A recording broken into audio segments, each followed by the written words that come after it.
Hi, I'm BitsyBot from BitsyBot Labs, and this is our Foursquare Track Report, Minnesota State Fair edition! Woohoo! So the Minnesota State Fair, for those of you who don't know, is amazing. It's 12 days of food and fun and farm animals and all sorts of greatness. It's in St. Paul, Minnesota, and it's done at the end of the summer every summer. And it's actually the highest trafficked state fair in the United States. There's only one state fair that gets more attendance, and it's in Texas, and it's like months long. But there's about 100,000 to 250,000 people who attend the Minnesota State Fair each day of the fair. So in order to do some measurement with the Minnesota State Fair, we first looked at the 320 acres that make up the fairgrounds. So in mid-June, there's an event called Back to the 50s. That's a big classic car show that gets a lot of traffic.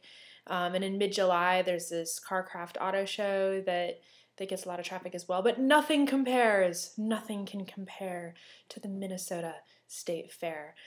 Here you can see the traffic just completely exploding and ballooning all over the place.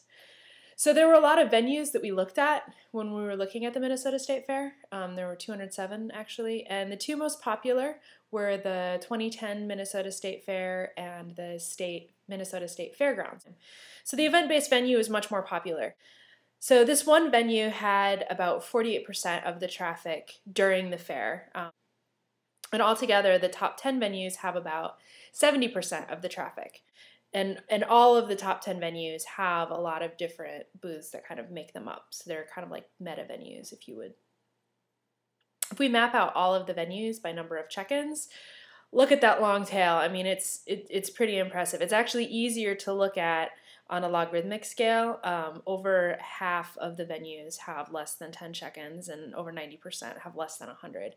So there are a ton of venues. There's a lot of venue proliferation that's happening there. One thing that's really interesting is out of the 207 venues, there were only 11 that were duplicates, actually. So, 5.5% venue duplication with a crowdsourced database, that's really not bad at all. And there were a few venues that were in this kind of like, what? I don't understand. Like, for example, the Minnesota State Fair parking lot full of dumpsters venue. Altogether, they had less than 1% of the traffic for the entire fair. So I think that's saying something really important too, that like with this big crowdsourced database, even the extra noise that's being brought in as a result of it being a crowdsourced database is kind of suppressed by the weight of all of the traffic that's going through with all of the people that are using the service. Generally speaking, the larger the venue, the more check-ins there are going to be. But there were some categories that kind of made up for their size issues with volume. So, for example, the 67 food venues had more traffic than one fairground venue. So the fairground category had less traffic than the food category. So to finish up, one great thing about the state fair is that they actually release what their attendance is from day to day.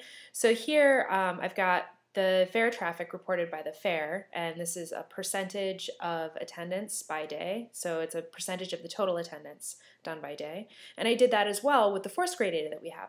So you can see that, while only like 0.4 to 0.8% of fairgoers are using Foursquare to check in, the patterns are still very similar, and I'm excited to see what we can do in the future, starting to map out Foursquare traffic with actual traffic and see what patterns develop and see what we can do with forecasting.